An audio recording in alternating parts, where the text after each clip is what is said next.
to go on with this Green Deal, with this greening of farming and of Europe.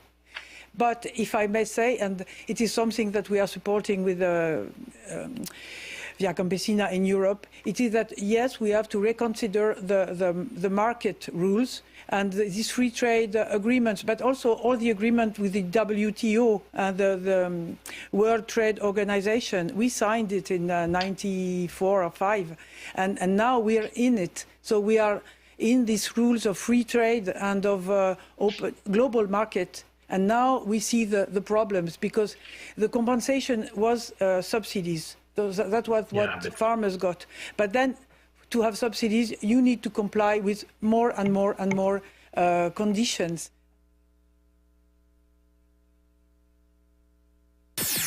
WESN.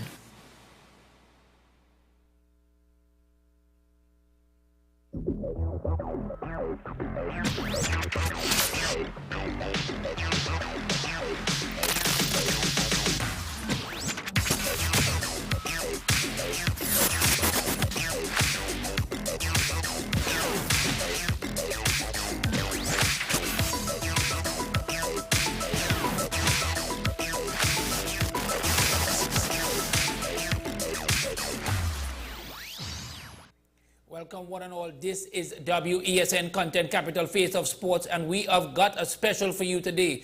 We're going to be honored by having with us a man who's considered a legend in terms of football in this country, both as a player and as an official, and also in terms of the standards that he would have set internationally for Trinidad and Tobago.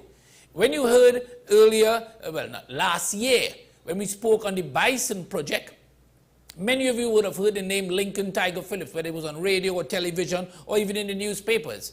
Anytime you hear stories, and you hear stories on Howard University, and there is indeed a movie being made, and we'll talk more about that. Lincoln Tiger Phillips' name is outstanding because he was the coach of the successful Howard University team. He joins us now, and so let me welcome him. I know he's missing Carnival, but let me still welcome him nevertheless. Lincoln, good afternoon and welcome. Good afternoon. It's always a pleasure to be on the show, and I look forward to a good meeting with you. Lincoln, let's start at the top, obviously. And I just want to start first and talk a little bit about your role with Howard University. How did Lincoln Tiger Phillips, at a young age, when you were considered one of Trinidad and Tobago's top goalkeepers, how did you get involved in coaching with Howard University? How did it all happen? Well, it happened when I was playing for the Army, the Trinidad and Tobago Regiment. At that time, I was a physical training instructor, and my ideas in life, you know, I don't think I could have gotten it in the Army. So I was thinking of going abroad and studying, because I didn't have all the qualifications to get into university here. And fortunately, as God would have it, you know, we went to the Pan Am Games, and as you remember, Trinidad, we beat Argentina 1-0. We beat Colombia 4-3, and tied with Mexico, and we won a bronze medal. And at that time, the United States had just started their professional league. There were a few Trinidadians who were up there: Archibald, Dillon, Stedman, you know, Cummins. They were up there, paving the way. And some of the scouts came down. They saw the game, and they thought, I look good. And another one came down to watch the Army versus Malvern game. And as luck would have it, this is what the scout told me. He thought the game was starting at 5 o'clock when it started at 4. So when he got there, the game was just 10 minutes to go. And he stood up right behind the goal. And I made two of the greatest saves I've ever made in my entire life. Wow. Two of them.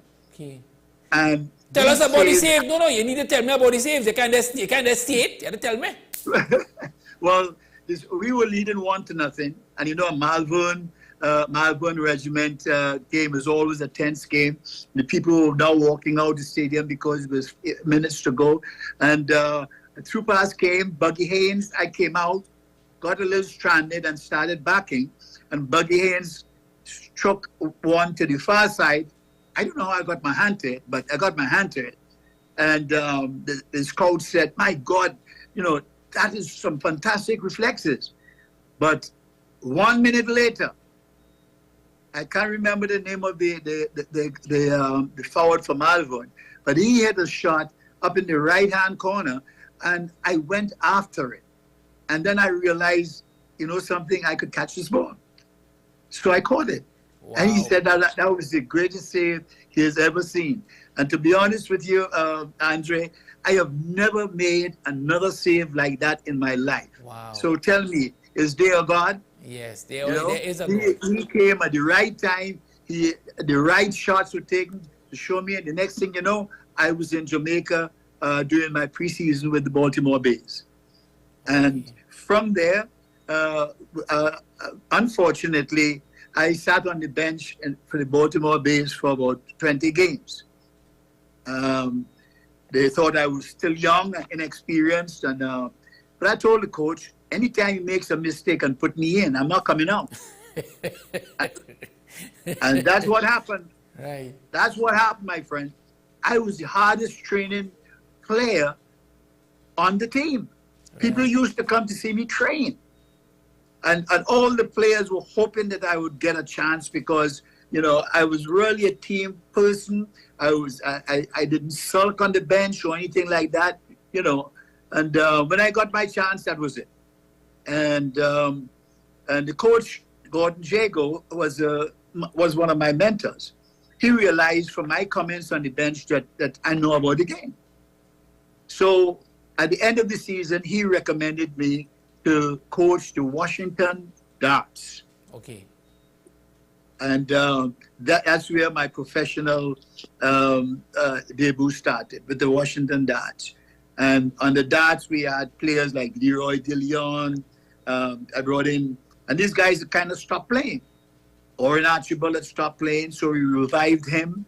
You know, Jerry Brown, Victor Gamaldo, Selvis Figueroa. And we played a very, very entertaining brand of soccer. I mean, it was fast break. As soon as we got it, straight to the goal we went with the ball, no messing around. And that was how it started for me. 3 years with the Washington Darts, and then one day I was doing a clinic, and I met Coach Chambers, the legendary Coach Ted Theodore Chambers, and that's how it began. All right. So here you are. You're now the coach of Howard University. What are your plans now in terms of trying to make this team, which has never won any title, all of a sudden become a championship team? Well, I got my grounding, all my grounding from Trinidad. Everything I learned it from St. James, I learned it from QRC, I learned it from playing for Maple and with the national team in particular. On that national team in '67, we had about 12 captains. Wow. On that team, you know, and each of us had different strengths and so on, and we learned from each other, you know. And then playing with the Baltimore Bays, Gordon Jago was so professional in his communication, in reaching the players. I remember he sent a letter, and the letter said that, you know, due to our supreme efforts last year, we made the playoffs, and this year we want to da-da-da-da-da. And I took that same letter, okay, touched it up a bit, and I went to Howard University. I got the players, and I told them, we want to be the best player in the area. The best team, in the region, and the best team in the country. Mm-hmm. And people kind of laughed at me because, you know, the Naval Academy and the Maryland University, they were all kingpins, you know. And so I brought in Alvin Henderson. He was the first person that started everything for me. Alvin Henderson, you know. And as luck would have it, a Michael Jordan type player, Keith Acquis, just dropped out of the sky into the team. This was a player who came to Howard to go to law school. And he didn't know there was a soccer team. And passing by, he saw, and he came. And when I saw that guy run, oh my Jesus, the players named him Bronco. Wow. And between he and Alvin Henderson, they were the greatest pair of strikers that the colleges have ever seen. And that's how it started for me. Did you at that stage, Lincoln, think that you all could actually win a title in the early years, or it would take 2 years, 3 years to get the team together?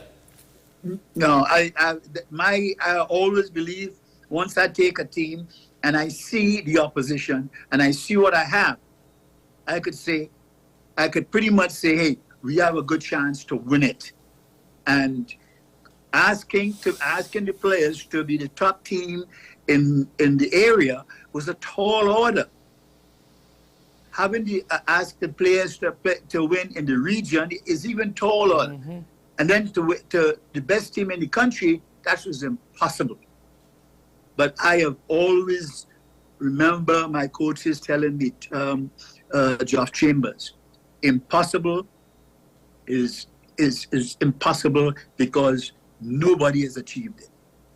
And so I went into the season thinking fully well that we would have a great chance of winning the championship. All right, so tell us, here it goes. You start to play matches and start to win. What happens? Well, we got inside there, and Keith Ackley, geez, man, they couldn't stop those two players, okay? And Alvin Henderson was about the smartest soccer player that I have ever coached. You show him something one time, and he's able to apply it to the game. And he's a small guy, he scored a lot of goals with his head, and he complemented Ackley so well. And we got into the playoffs, right? Yes. Now listen to this. In our region, they rank the teams 1 through 4. 1 will play 4, and 2 will play 3, and then the winners, and so on. The group that did all the ranking got together, and this time everybody wants to stop Howard from winning. Yes.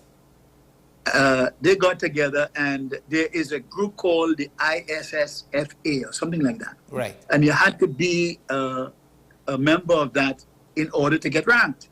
Mm-hmm. Howard, we didn't know anything about that. And so they got together in a meeting and said, midnight is the deadline. Nobody tell Howard University anything. Wow. Once it comes, they're out, they're disqualified. And the next day I saw this tall white guy, a guy named Buck Davison, an Irishman, who used to coach George Washington University and was a big fan of ours.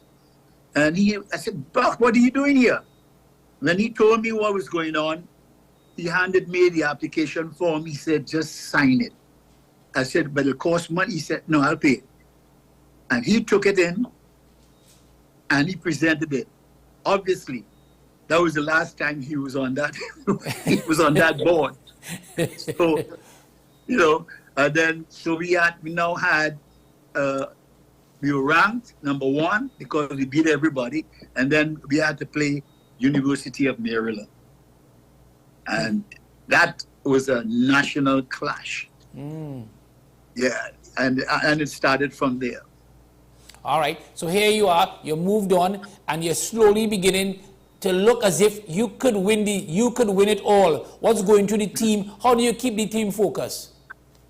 Well, we came and we lost in the semifinal, okay, against UCLA. And I made a mistake and did not substitute the goalkeeper I had there. Okay. I substituted him a little too late, okay, and we lost the game. Right. And I blamed myself, and then I had the whole year to think about it and so on. So coming back from the airport, there was a large motorcade and we were driving on the bus, and one of the guys, Rick Yalariata, you know, a silence fell in the bus. It was eerie. And he said, you know, we could win this thing. We better than those guys. And Andre, right then and there, we won the 1974-71 championship. Because the guys felt it, and he said he was going to come back another year just to win the championship. But he had 6 credits to graduate. So the captain said, but Rick, you know, you have 6 credits. How can you do that? He said, I don't have to take those 6 credits. I'll take something else. So that was the commitment in those players. Now, Alvin Henderson told me about Ian Bain, which I knew. And he said Ian would be a right person to fit into this team right now. So we brought in Ian Bain, who was in England at the time. So we brought in a left winger from Guinea. He's the nicest thing you've ever seen. Okay, and Anthony Martin from QRC, centre back. Those are the players that we brought in, and that was it. We had great chemistry, and we marched right on to win the championship. But what happened after? After the championship? Yes. Yeah. All right. Rafi Knowles told me that Lincoln, if you're recruiting, check Jamaica. They have some of the most outstanding young players. You know, so I've never rested on my laurels. Anytime we have a team, no one understands that seniors leave that team. So you have to bring in players who are better. So whoever is making the team, the following year, they can't make it because, you know, the standard is going up all the time. And so the finals were played in Miami. Yes. And I got a couple of the players. One player was Desmond Alfred. He was in the Foreign Students Association. So they got a $5,000, and we went straight from Miami to Jamaica. And we picked up 6 of the most talented young people, young football players. They were better than everybody we had. So the team for the following year, 1972, was about 50 to 60% better than the championship team. And so it appeared that Howard was bound for to be champions for a long time. Right. A dynasty. Yes. And so the forces around started raising the eyebrows. It's not fair. You know, they have all these foreigners. Whereas Maryland has foreigners, San Francisco has foreigners, but they're from Norway and England. Yeah. You know, so it's a big problem. And so they looked and looked and looked, and the NCAA rules are so vague, you know, something's got to stick. And they coming towards the end of the 1972 season, we had to sit down 6 of our best players. And we lost in the semifinal to St. Louis. And the following year, they put us on probation, and they took away the championship from us, 71 championship. Wow. And they tried to give it to St. Louis. That's the team that we usually play in the finals. But the coach, give him credit for that, said, St. Louis win championships on the field. And besides that, Lincoln Phillips is my friend. He's a gentleman. I would never do that to him. And this is a white coach, you know. And so we went into mourning in 1973. We could not go to the championship. We had 1 year's probation. And I tell you, that was exactly the hardest year of coaching I have ever done in my life. Not being able to go, it was difficult. But we had Ian Bain, who was the captain of the team. I give him a lot of credit. give him a lot of credit because, you know, he was able to handle the guys. The players trusted him and respected him and so on. And so we got a lot of help and we were able to go through that season. From the perspective of, at that time in the United States of America, Lincoln Tiger Phillips, given all that is going on, did you all feel that this was about race? Absolutely. Absolutely. You know, nothing that's black and good is good enough for these folks. You know what I'm saying? And everything is based on color. And fortunately, Howard University, we have good professors, and a guy named Don Basil Matthews, you know, he's from Trinidad too. I brought him in one day to talk to the players, and the speech he gave to us, he says, you guys are just not soccer players. Okay? When you run onto the soccer field, you must understand that you're playing for your race, the color, you're playing for your country, you're playing for the game of soccer, and then you're playing for Howard University. He said, you guys are ambassadors. And then he paused. He says, and ambassadors must be at their best, not often, but always. And when he left, we have bright players on the team. The players are all 3 and 4 point averages. Those guys are really, really bright. So that kind of message, you know, I couldn't give them because I was in class doing my undergraduate also. So I was always able to bring in, you know, people who could give messages to the players. And when he left, the players sat down in that room, that classroom, that seemed like an eternity, and nobody said anything. And that was where I knew that we were going to win the 1974 championship. The whole atmosphere, the players, how they carried themselves, how they trained. Everybody was on time. Players stayed after the practice to practice certain things. The whole attitude was a winning attitude. From the point of view of what transpired then, do you believe going forward, as you continued your success, and when you finally won, I shouldn't say finally because you won before, but when in 1974 you got the recognition that you won, how did it feel? How did the players adapt? Tell us about that feeling after that match. It was redemption. Yeah. Redemption. You know, I don't know what we would have done if you had lost that game. I don't know. Okay? Winning was the only thing in our mind. And unfortunately, in the first half, there's so much tension. It's the worst game I've ever seen us play. Okay. And then I made some substitutions, and we started to catch ourselves, and then we won in 4 overtime periods. But our slogan for that year was "Truth crushed to earth shall rise again." And anytime there was a difficult situation during the season, Ian Bain or one of the guys say, "Guys, the truth." And we came back and we won that championship. We won.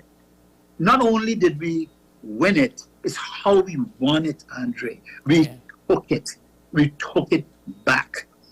We played 19 games. We scored 67 goals, and we had 6 goals against. No losses, no ties. And that record is still intact. No university has ever eclipsed that record. So it was just, just as we say in Trinidad, bad mind. We took it back. It was a fantastic feeling, to get home and all, motorcade and all. Oh my God, the whole campus was just in an uproar, and you had folks like Stokely Carmichael and Jesse Jackson and these guys. came to the hotel because these civil rights activists saw Howard University as part of the struggle. You know, so we represented Black America, and we did it well. And before we go to the news, from your perspective, what stands out the most for you in 1974? What stands out the most? Was that from your perspective, Lincoln? Besides the victory, what else stands out the most from that 1974 success? What stands out the most for you?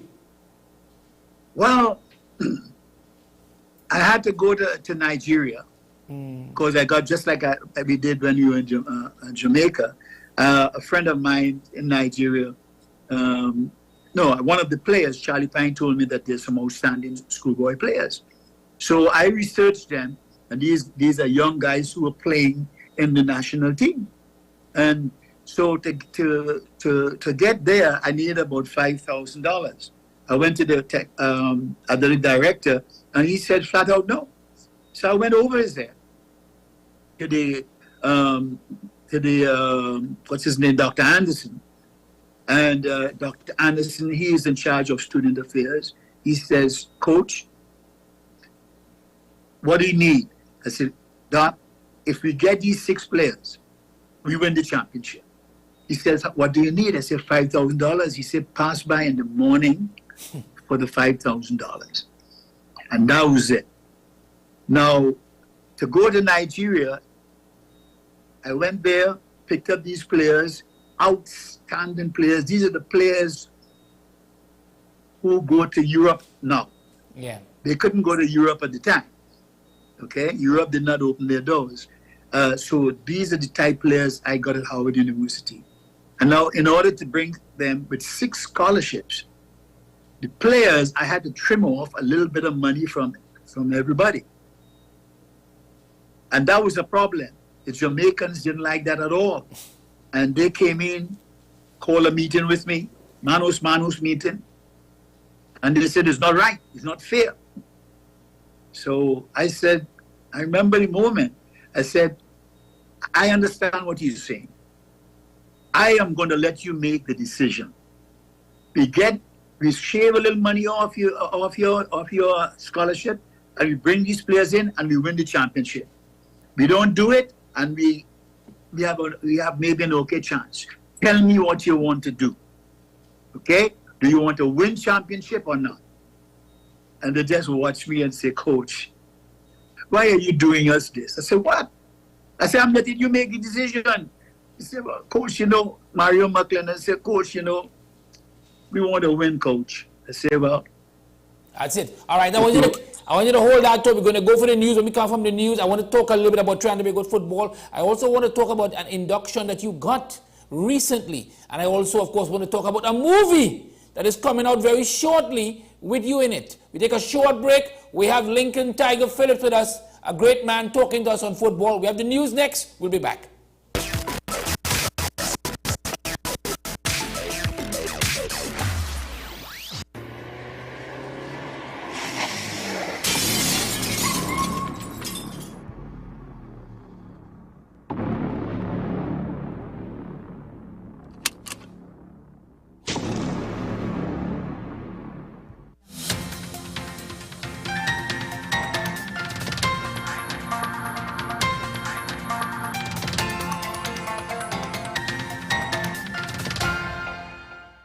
Here is the WESN News on the Hour.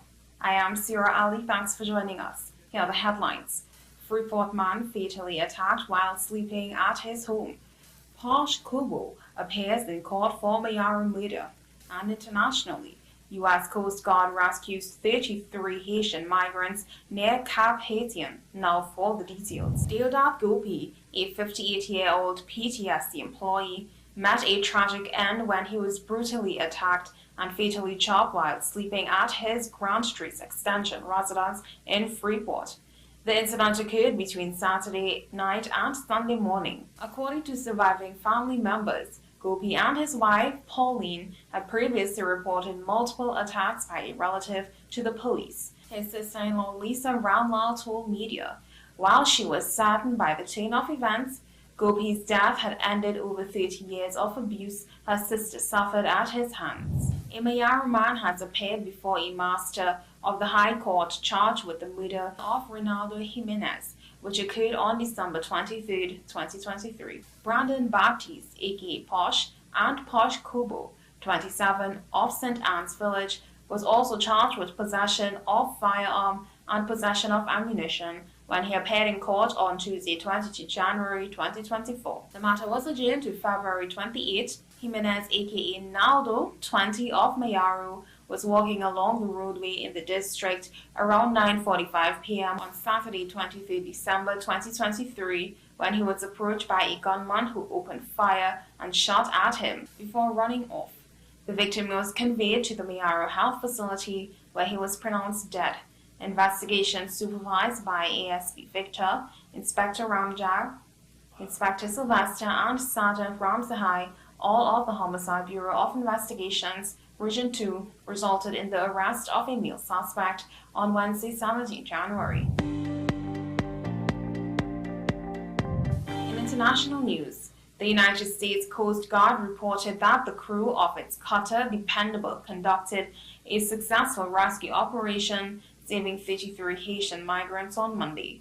The rescue mission unfolded approximately 6 miles north of Cap Haitien, Haiti, after the migrants' vessel encountered trouble and began taking on water.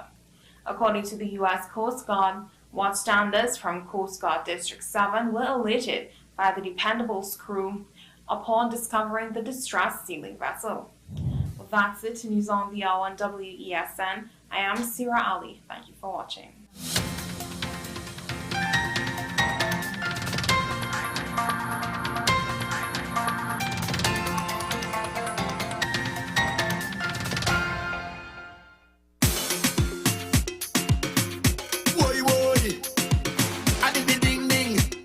Yo, it's Rome! And this year we want to have a safe carnival just like every other carnival. So this year we're talking a smart carnival. We're talking safety measures against real threats. We're going to vet smart, we're going to play smart, and move smart, because it's all about rum, gal, and money. Not that no call way, no time for folly. We jamming all day. Jamming on the roadway. If you see me in a Benz or a Beamer, hustle hard for me. Hey, hey, hey. Vikings and tours, we have a contract. This year we go hard like nail, like we on road with trucks bigger than one back. We also take a tongue tap with calendar and mark that date. The 27th of January, it'll be my time to jump up, my time to run boat. Yo, it is called Federal Coronation. QRC, January 27th. Vikings are coming.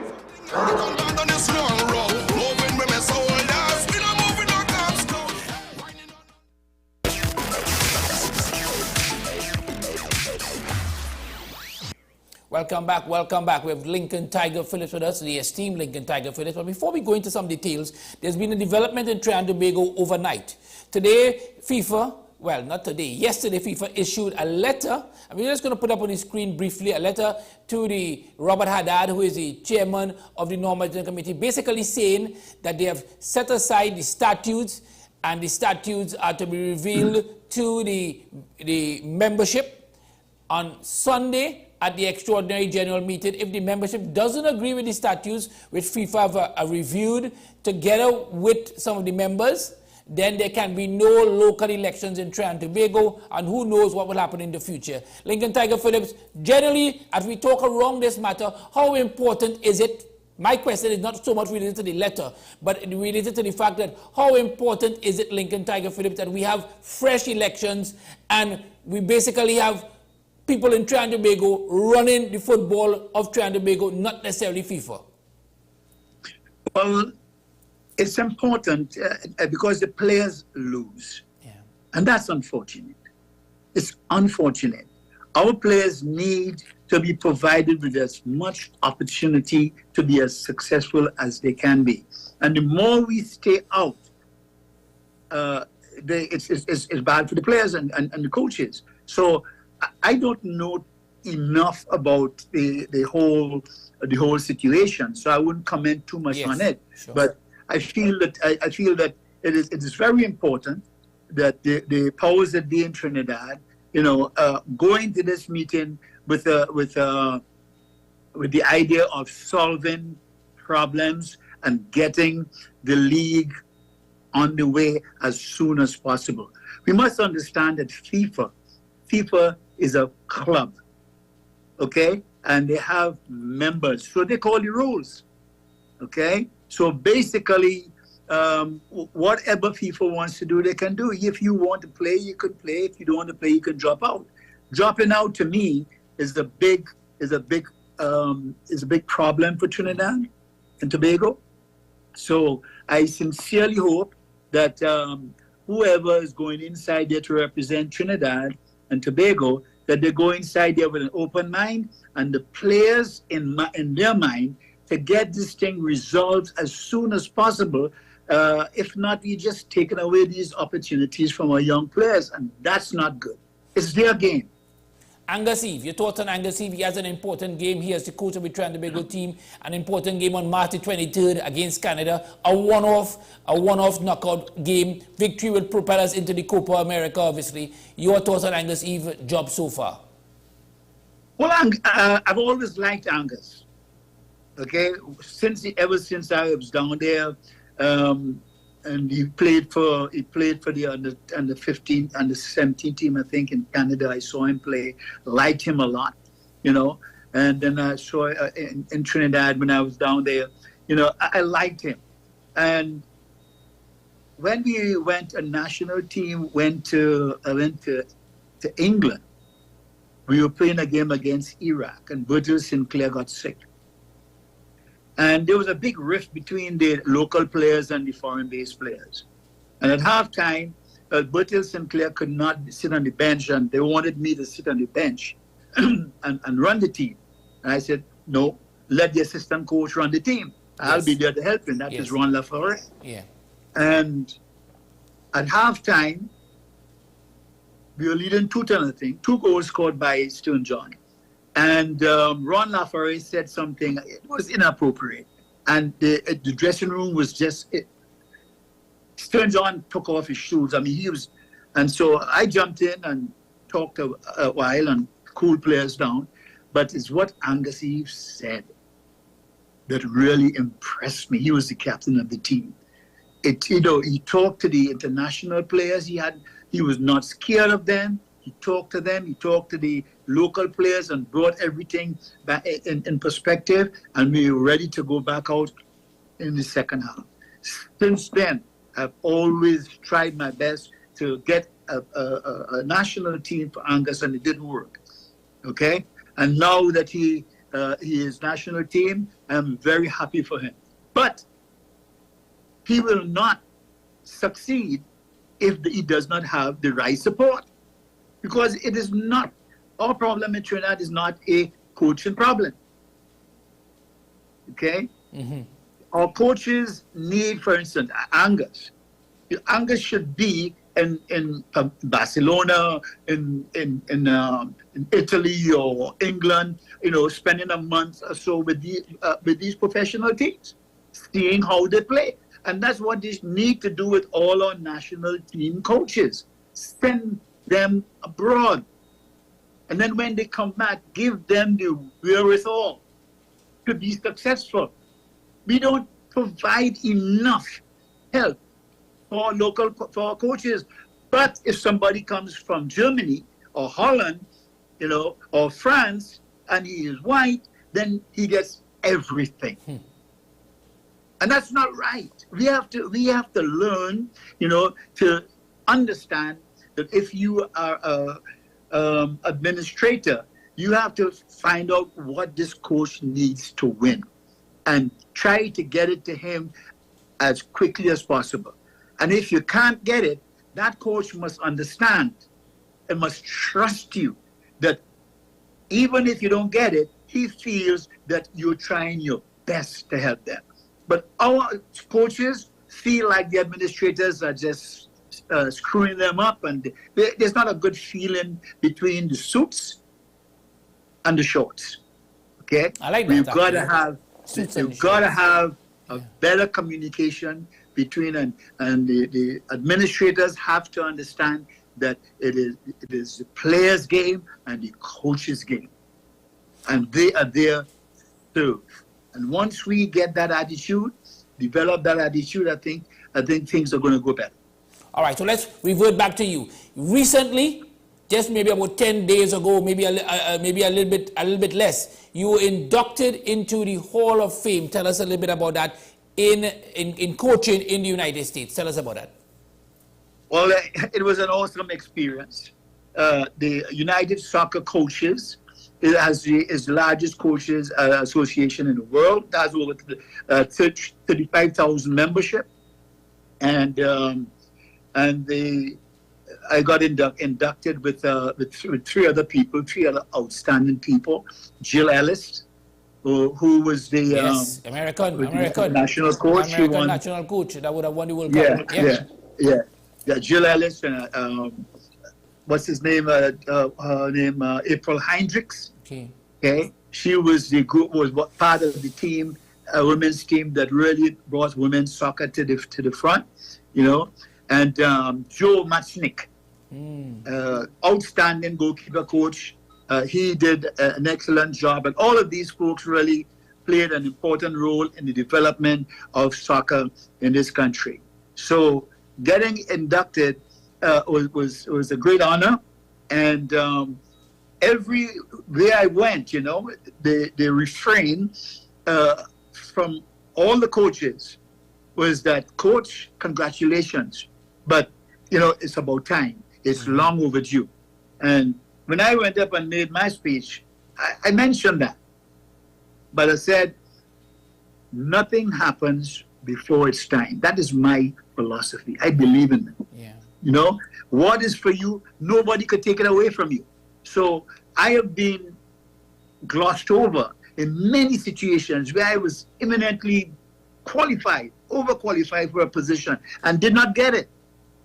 But based on that, and my son, again, when I was getting all messed up in my mind, he would tell me, Dad, you remember you said, okay, everything happens, okay? Everything happens for a reason.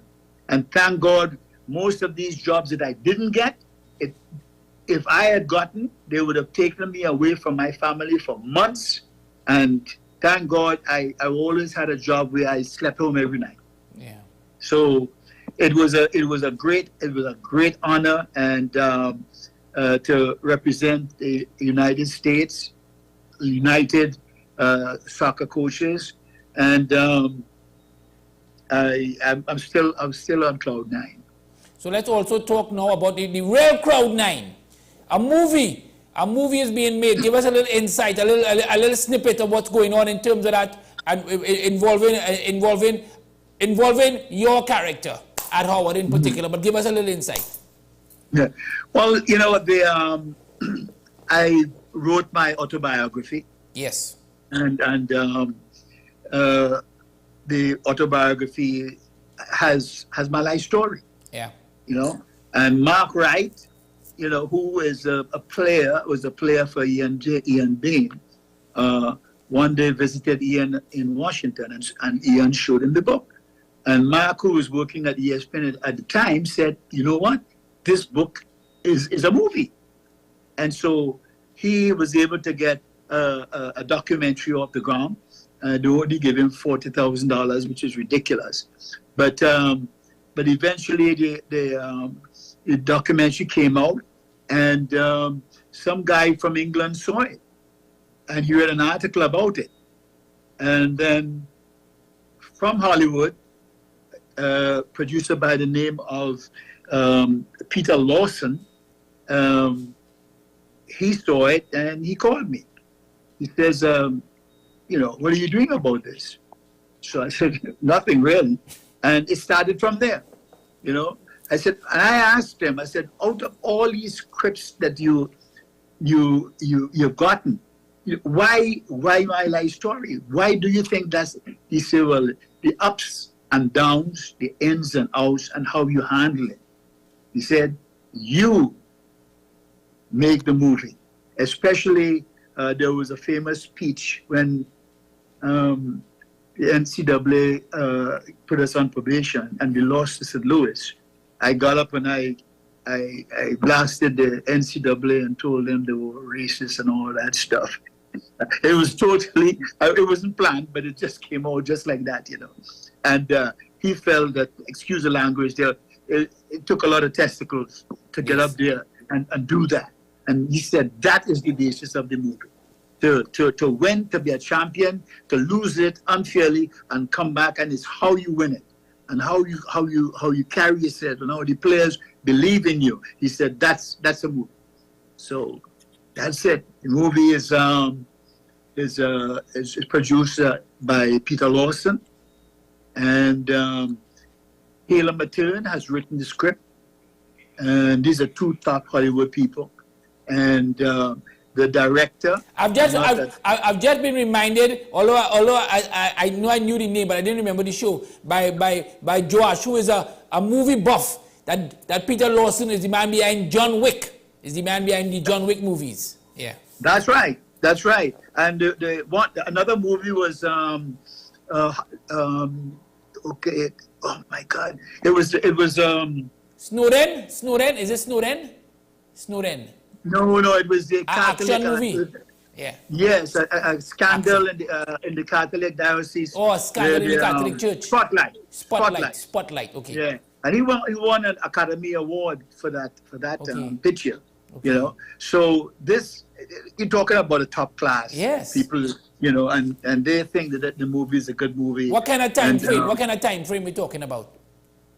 Well, what kept it back a bit was the strike. They had a directors and actors strike and so on, so that kept it back a bit. But fortunately for us, our script was written, right. and the director was chosen. I'm not at liberty to say who that is, okay. But where we are right now, in terms of time, they have 5 people in mind to choose a 29-year-old Lincoln Phillips. That's what I wanted to ask you. Who? Yeah. Who? Okay, so hold on. So they want to choose somebody. If you had to choose Lincoln Tiger Phillips, and I know this is impossible, but I'm still asking it, because that's why that was where my question was going to be as we come in here. Who would you choose to play, whether it's 29? Because you know in acting, they can put on enough makeup. I want to say something I have to be careful here with. You know, like how women put on enough makeup, but sometimes you don't know the age. It is possible, right? That they can put on enough makeup that other man that you might know his age as well. So who would you like, you think, to play Lincoln Tiger Phillips? If you had, and I know we're just talking, if you had a dream, if I say Lincoln Tiger Phillips, choose 2 actors to play me, which 2 actors would you choose? Idris Elba from England. Yes, all right.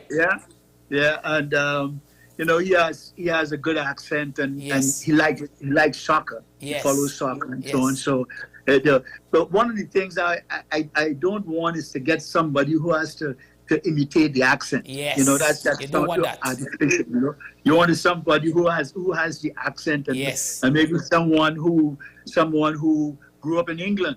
Or grew up in America, you know, somebody from Africa or Caribbean or somebody like that, you know, to take the spot. Other than that, I'm not even worried about to be honest. Like, I just want to see it happen. Yeah, of course. You know, and the movie, I asked the producer. I said, "What kind of movie is it going to be?" He said, "It's not going to be a black movie." Okay. He said, "It's not going to be a sports movie." Okay. I said, "What kind of movie is it going to be?" It's right now a love story. You have to be careful, eh? Be careful. Don't have no love story. Love story. But go ahead. Because you're married too long. You're married too long for it to be a love story like that. But go ahead. Listen, I am one of the executive producers. Okay. So I may have some say in that. But you know, I've had my moments of of youthful indiscretion, but Yes. we won't go through that. No. We don't want to do that. Not live on TV anyway. Not live on TV. Lincoln, as you go, what do you tell the people of Trinidad and Tobago, not only about Lincoln Tiger Phillips, but your achievements? Because what part of Trinidad and Tobago were you from? Tell us. I forgot to ask that. St. James. St. James. I was born and bred in St. James. Right. So what do you tell the people at Trinidad and Tobago? Because here's at St. James, forgive me, I don't mean it in a bad way, St. James boy who has come and risen all the way to the top. What do you tell people? Well, first of all, never be defeated. Okay? Never be defeated. Never get frustrated. Okay? Because when you get frustrated, and I had a meeting the other day, a symposium, and I talked about the same thing.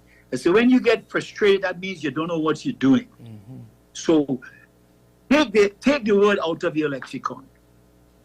Don't get frustrated. Get challenged. Challenge is the word.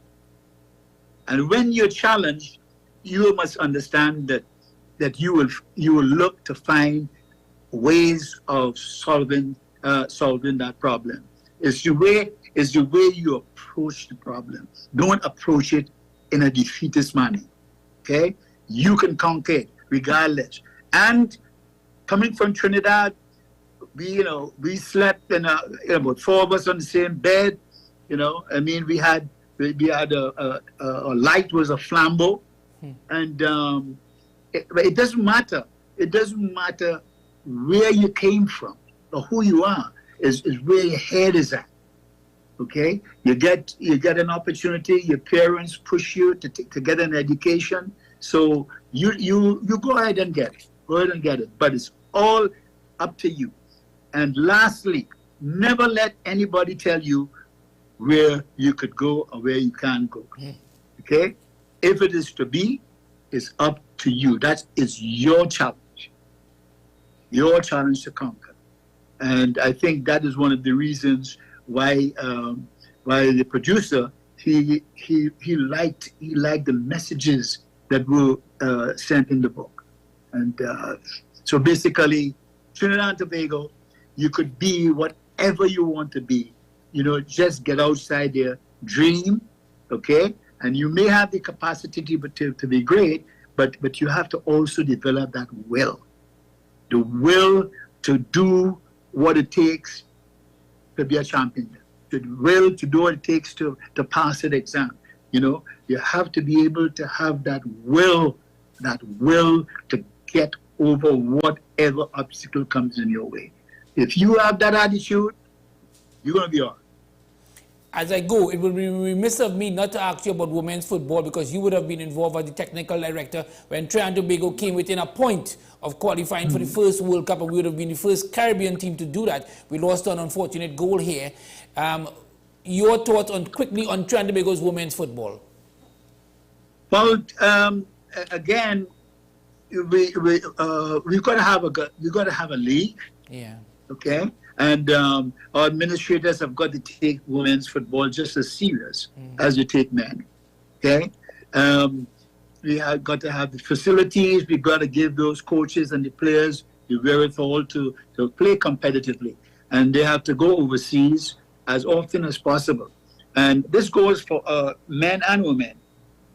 There are a lot of players over here in the United States who have Trinidad parentage. Are extremely talented, and if we can tap into that source, I think we will have a fantastic team, But I don't see any reason why we can't be qualified for FIFA championships for the men and women. We came real close at one time. Lincoln, I want to thank you very much for your time. I really appreciate you with us here today and giving us this wonderful story. We couldn't take a break. Everybody in the back was listening and so attentive to the first part of this program. And we thank you. Congratulations on all your accolades. Hope to see you. What are you going to miss the most about Carnival? Because I know you love Carnival. What are you going to miss the most, Lincoln? Well, we were trying to come down for Carnival. We were down there in November for the opening of the St. James League, and that was fantastic. My wife just wants to come back to Trinidad for Carnival, but we just can't make it. But I'd like to come back to Trinidad as often as I can.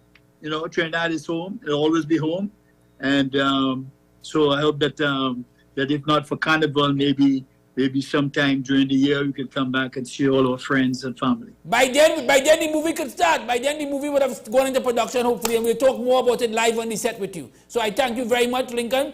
Wish you and your wife safety, good health, continued safety, and we'll keep in contact. And again, congratulations on all your achievements and all still to come. So thank you very much. Thank you very much, Andre, and I give all the credit for what I learned in Trinidad. Trinidad and the Army and all that regiment, that was my foundation. When I went to United States, I was already an accomplished coach. So thanks to everybody my mentors and friends and people I played with. All the accolades that I get, I share it with them. Amen. Amen. Thank you very much, Lincoln. Take care, and we'll talk to you again. Thanks a lot. Thank you, Lincoln. That was, of course, my pleasure. That was, of course, Thank Lincoln you. Tiger Phil. We take a short break. We'll be back. Thank you very much. Thanks, Lincoln. Take care. Don't stop, anchor down in the ocean, watching you sailing by. This is EA Irfanals and I will be there live. QRC 2024, we're gonna give you more back by live band or the link up. Everybody and them will fight. We don't want no bad vibes in the mask. QRC, pick a side, coronation, pick a side, link up. You make me feel.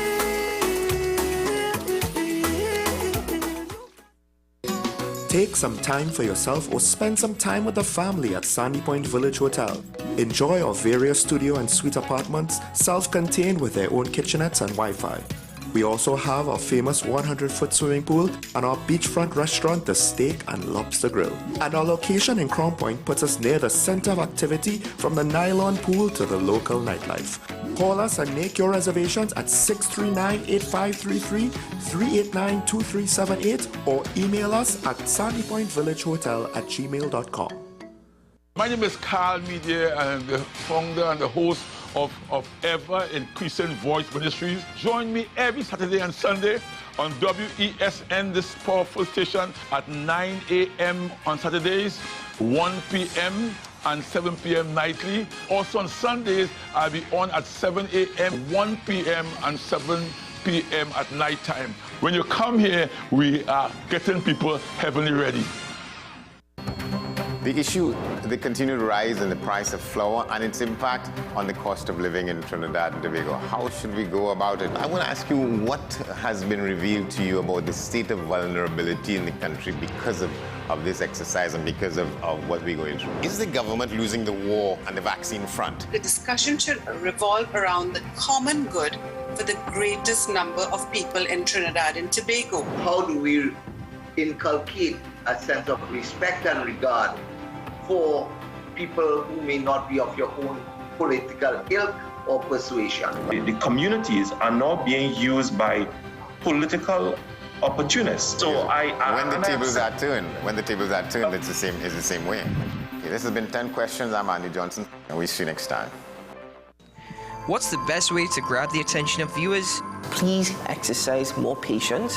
You have to be kidding me. Doing what we do best. I'll say at the very least it's a conspiracy of laziness against the people. Join me, Keaton Shaw. And me, Sean Michael Small, for Talking Point. Weekdays from 8 a.m. to 9:30 a.m. We go in-depth on the trending issues and engage the most controversial newsmakers as we get them to account to the people for their actions. You can't go to the government with nothing. You can't go to cabinet with an empty hand, with a wish. I'm glad that we're having this a sober, mature discussion. In the present situation, I expect a continuation of the chaos. Join us for the discussion, Mondays to Fridays, only on WESN, the content capital.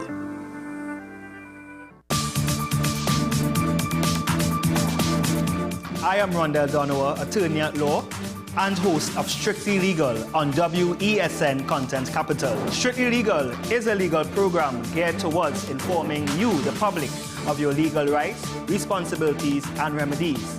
So be viewing Thursdays, 10 a.m. to 10:30 a.m.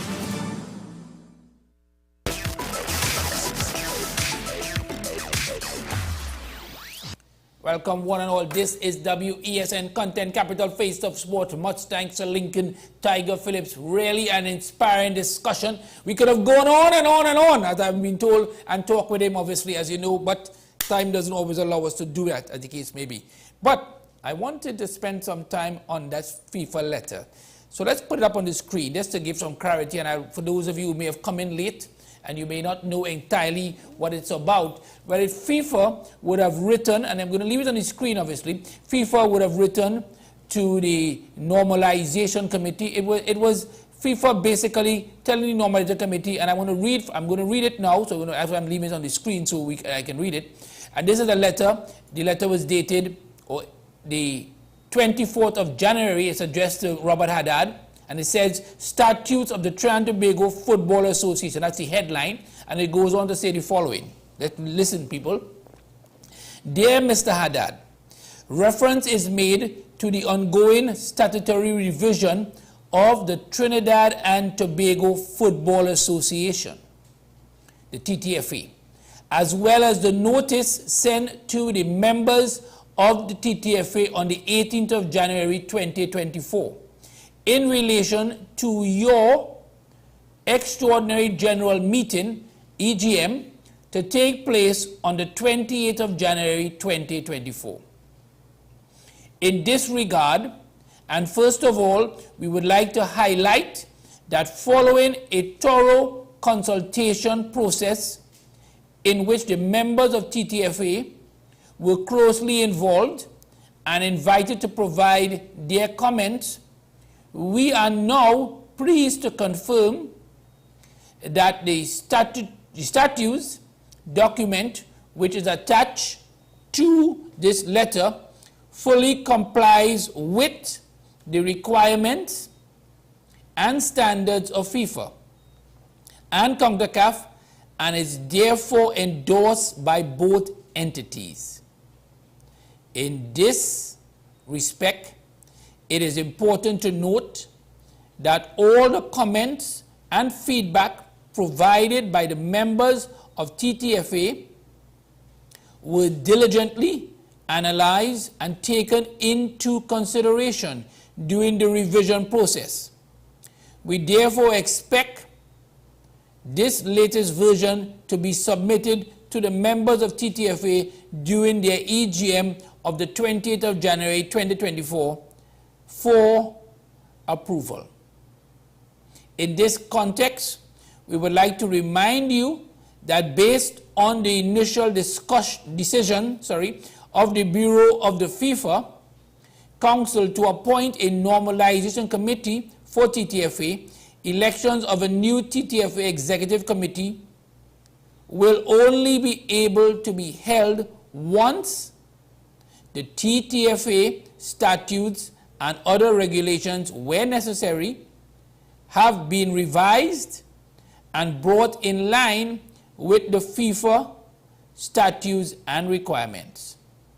Finally, please take note that a delegation of FIFA and CONCACAF will attend this upcoming EGM as observers.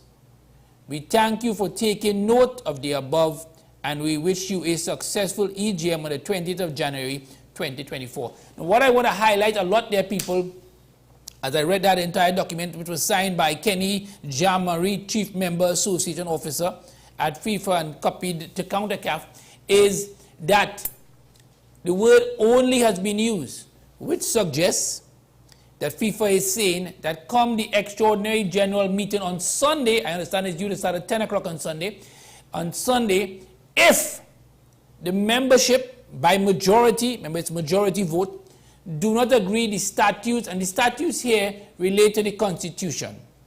If they don't agree to change it in the Constitution, there will be no election. What does that mean? Well, that could mean three different things, people of Trinidad and Tobago. One, Robert Haddad and his team, the Normalization Committee, their term is due to expire on the 25th of March. Their term will have to be extended. It has already received 2 extensions. It was initially supposed to be 2 years. We're now into year number 4. So is it that it'll have to be extended for 6 months or a year? That's one option. The other option is that FIFA decides to change the entire nomination committee and put in a new nomination committee. That's option number 2. Option number 3, which is the worst option for Trinidad and Tobago, would be that FIFA walks away and there's no football being played in Trinidad and Tobago. We heard from Lincoln Tiger Phillips already that he hopes that good sense prevails. For good sense to prevail, it means that the membership must agree to change it in the constitution. Now, many of you out there might be wondering, why is it so difficult? It's very simple. In the past, in a Trinidad and Tobago football elections, 47 persons could have voted, basically, or 47 organizations. Let me say organizations. There were 47 votes. However, there are now 46 because one of the organizations pulled out, as the case may be. However, FIFA have decided to change the number. The new number is now 57, and that might, most people might say, well, what's the big difference between 46 and 40 and 50 and 57? That's just 9 or 10 or 11, depending on what number you want to use in the case maybe that they had previously. However, the change is not only in terms of an increase in the numbers that can vote, it's also an increase in the voting powers. So, example, in the past, a club had 1 vote. The new constitution of FIFA says that each club, and they are estimated to be in total including Tier 1 and Tier 2. Tier 1 is the Premier League and Tier 2 is the other league. Almost 19 clubs that can vote. When they add it up, I think it's 11 on one side and the top 8 on the other side. The top 8 in terms of performance, obviously, right? They each now have 2 votes. So the clubs now have the majority votes. 19 by 2 is 38. They've reduced their votes from the zones. The zones used to have 3 votes. They've reduced the number of votes that the zones were entitled to hold.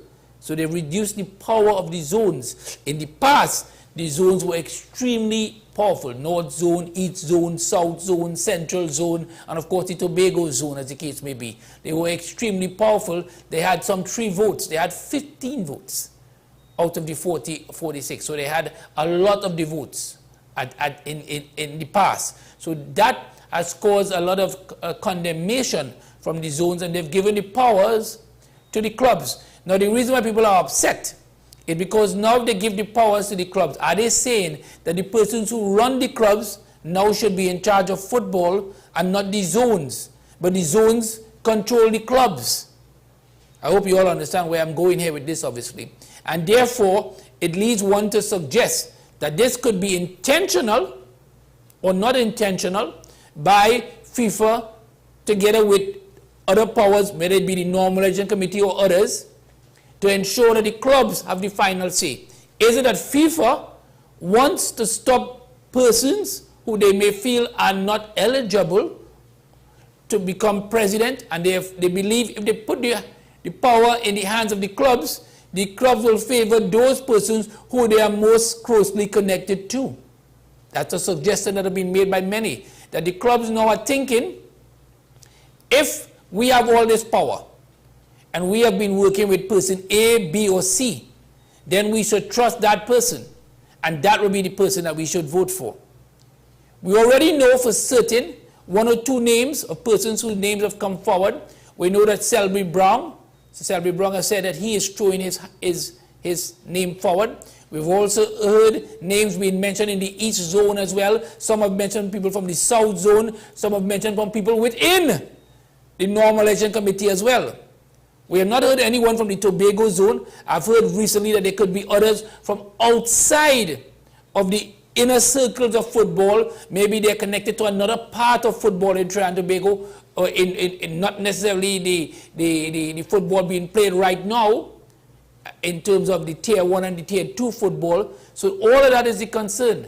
But I think for all of us involved in football, the biggest concern has to be the fact that FIFA has said, use this strong word, the only, O-N-L-Y, the only way, yeah, you can read it there for yourselves, the only way that there can be an election.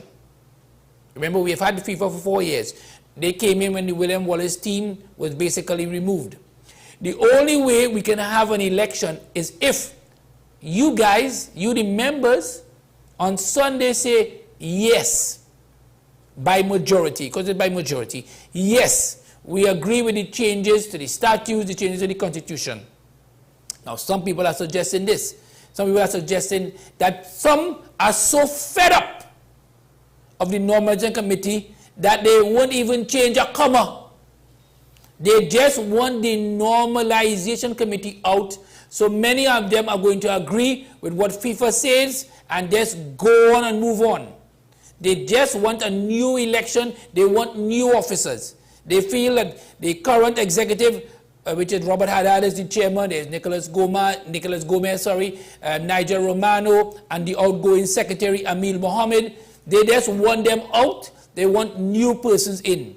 But the other side of the coin is, as I've mentioned before, if the clubs indeed have the major votes and the clubs are now controlled by the current administration, who is to say that someone from the current administration won't still be involved? So I think that's probably the dilemma that the membership is going to have to go through in terms of thinking, what do they do? Because yes, some of them, I'm not saying all, some of them have suggested that they want to have fresh elections, just as we heard from Lincoln Tiger Phillips. We need to go forward, and everybody believes the football on the field is going extremely much better than before under Angus Eve, and we shouldn't stop that by worrying about these fights off the field. We haven't had much fights off the field, to be fair to the Normalization Committee. Since they've been there, we haven't heard much of the uproar that we heard before. Doesn't matter who was there, we always had an uproar. Rightfully or wrongfully, we haven't heard that. Of course, the other side of the coin is people have said there's no committees, there's no accountability. Who, apart from FIFA, does the Normalization Committee account to? Good point. But I've said before, and I keep saying it, I hope you all understand, by changing the Constitution, obviously the votes are deemed to be now controlled by the clubs. Are the clubs going to vote for someone that they know, someone new? Is this person going to be someone that FIFA favors? What is it going to mean going forward? Well, I want you all to think about that for a short, but I want to take a short break. When we come back, I'll continue to talk about that, but I also want to highlight an event that we spoke about last week, Thursday. We had Brian Lewis here, we spoke on something. We want to take a short break, and we'll come back.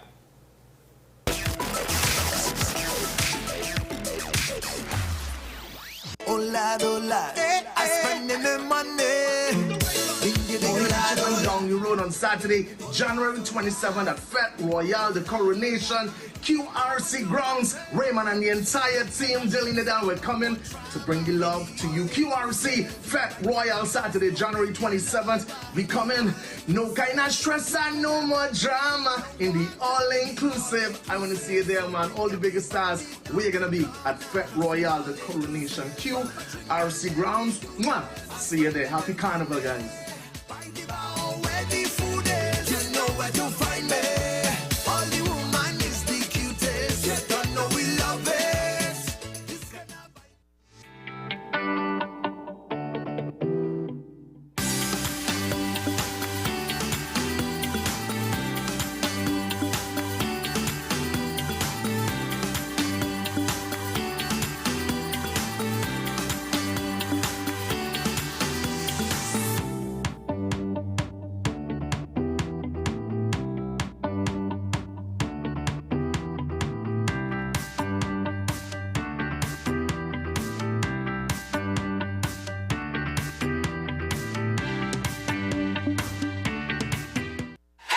FanZone, your reliable, authentic supplier, has just gotten better. You can now visit our website www.fanzonett.com for your authentic wear and collectibles. The only place where you can use both your Visa debit and credit cards. Visit our website fanzonett.com to make your purchase today. Join me, Dr. Nalini Kokaram, on What's Up Doc, where we discuss all your burning questions concerning health. Trinidad and Tobago is among one of the highest risk group of patients that develop this form of genetic breast cancer. What I'd like to take home from a short interview like this, screening. You must screen. Because it's silent. It's silent. Yeah. And because it's silent, you don't know it's there. What's Up Doc? every Tuesday and Thursday on WESN, Content Capital.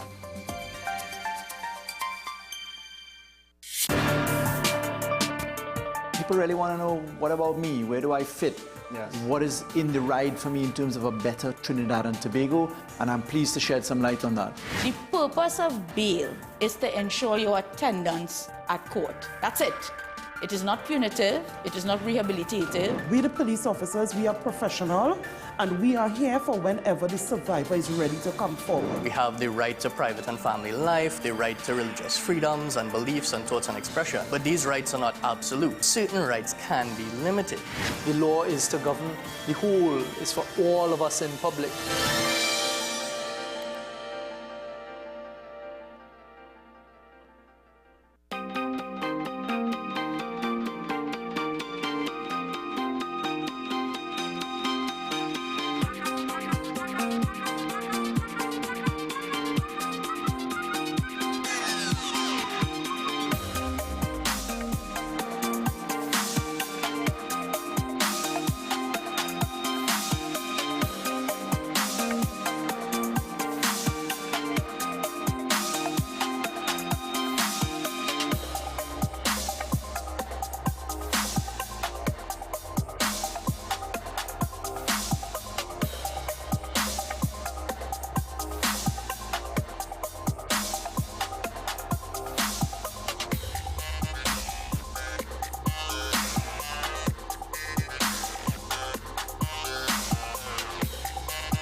Welcome back, welcome back. As I promised you, let's wrap up on this letter, which is critical.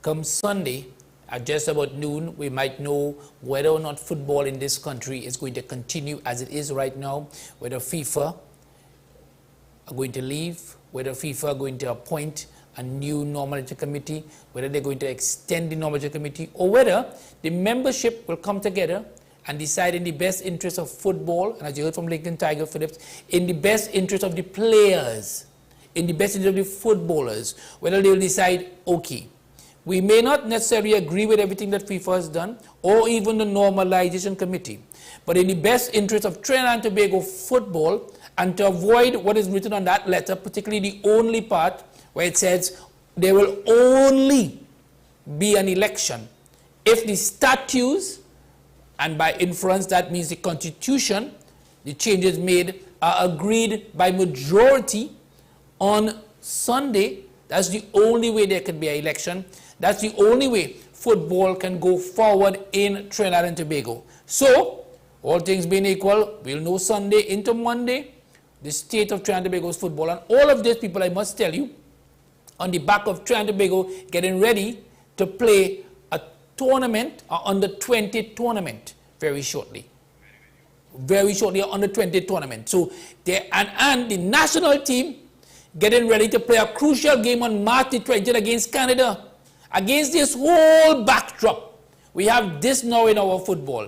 Let's hope, as I'm saying here, people, to all of you, that Sunday, when you sit down to have your Sunday lunch, whether it's Ryan Gomez Burke with pork, whether it's Josh with chicken, because I can't give him pork, right? Or Rodney with whatever he eats, and then the other guys, of course, Keaton Shaw and Sean Michael Small, that things are good for football by 12 noon, when all of you guys and ladies, wherever you may be, are eating your Sunday lunch. All right? Speaking about Sunday, last week Sunday was the Trinidad and Tobago Olympic Committee, the TTOC Gold Foundation Walkathon. First time ever it has been held on its own, without the marathon involved, because remember the marathon committee decided to change the date of the marathon to Palm Sunday in their infinite wisdom. However, the majority of persons decided to come out, in terms of the majority who are normally involved in the walk led by Brian Lewis, the former Trinidad and Tobago Olympic Committee president, decided to come out. Remember, this is a walk for the Athlete and Welfare Fund, where the funds raised are used to assist the athletes as they prepare for the Olympics. And as Ryan Gomez Burke was just reminding all of us, that come July, July the 26th, well, late July into August, the Paris Olympics will take place. So this is... The Harvard Club, thank you to the Harvard Club for giving us the facility. The walk this year was an awesome success. We had the most amount of walkers participating ever in the 10-year history of the walk. Many newcomers, the most amount of women walkers, 15. You all know yourselves. This is just simply a short thank you. Bed. So you all know yourselves. Every member of the walk team, every member of the well-being crew. Morning, sir. You all know yourselves. Every member, every person who purchased tickets for the brunch, thank you. I know many of the workers have said, hey, 2025 we ready. Let's take a few days off and give that some thought. Your sentiments are noted. So there are some people who we must mention, the TT Coast Guard and Defense Force for their awesome success. Kenyano, the the maxi taxi driver who stayed with the walkers who had problems with the entire 8-hour journey to ensure that if they needed a ride, they would get one. Those who contributed to the awesome success of the first brunch fundraiser, Sandra Lewis, Margaret Loringnard, Franca Phillip, and of course, Ken Ramdu, the sweet hand chef. You had people like Mano who supported with the water along with Crystal Water. You had Everett Carter, Konoka. You had Morning. You had First Citizens. They had a real good crew working. You had Nigel Batiste, the managing director and CEO of Republic Bank.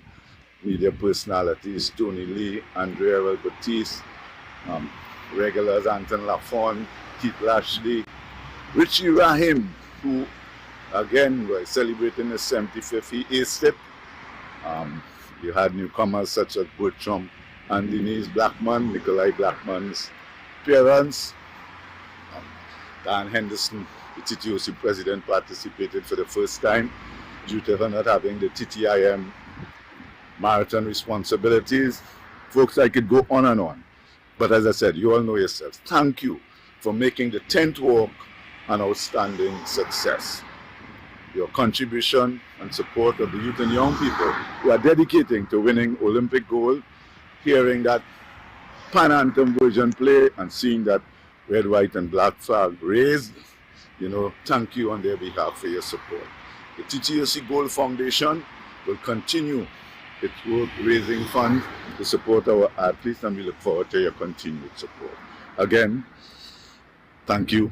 Oh, mention must be made of the TT Police Service for their support throughout the course to make it safe. So folks, thank you.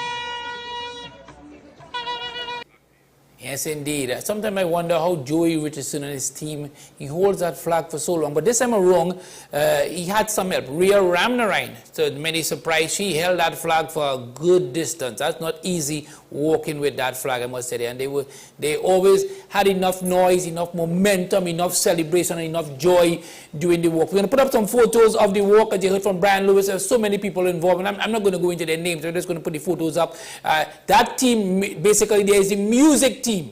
Those are the guys that really entertain you and make sure some of them are DJs, some of them are former footballers, former sports persons as well. They are the ones that really brought the music, brought the life to the walk in particular. So they are, and of course there they are as well. You can see them, the little shack, and the young lady in front is a DJ, I understand as well. So there they are, and a lot of pictures with them, obviously, and they were swinging up Abercrombie Street. And of course, as we head in there to Harvard, remember this year it finished at Harvard, and there was a brunch, a beautiful brunch, really great tasting food prepared by the entire team, led by Brian's wife Sandra Lewis, obviously.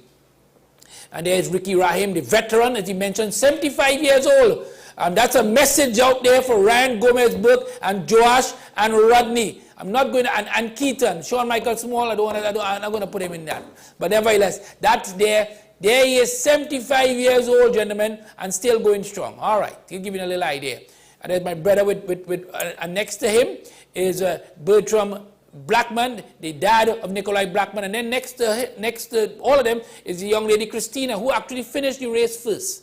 She's 18 years old. She's a football player, volleyball player, who attends a Holy Name Convent. So congratulations. So I think it's Christina Richards. So congratulations indeed to her, certainly, that young lady. And of course, well, Brian Lewis is there, and of course, a lot of the others, as you can see in the background, certainly. Yeah. That's it. Come back to me, please, on that picture. I don't know why you ended on that picture there. Here was it. Anyway, anyway. That's one of those pictures I was wondering why they were taking on that picture at that particular time. But nevertheless, it happens. Nevertheless, it was a salt plume. I've been asked enough times. It was a salt plume. You know, you need the salt for the energy. They were passing it around, so I took some. All right, there it is. I ended it all and brought it out in the open.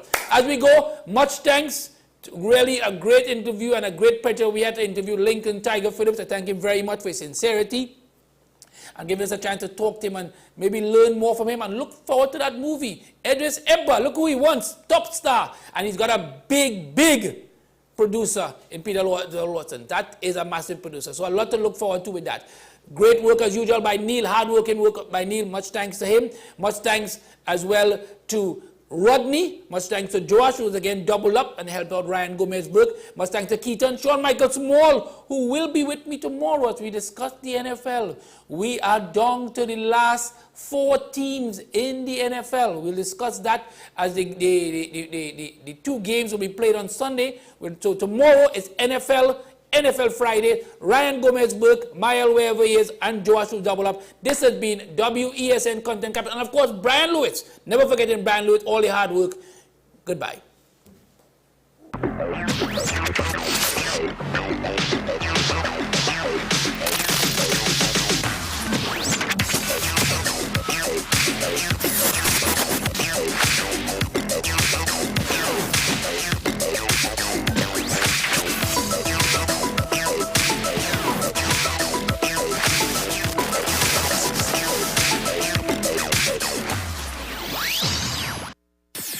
WESN.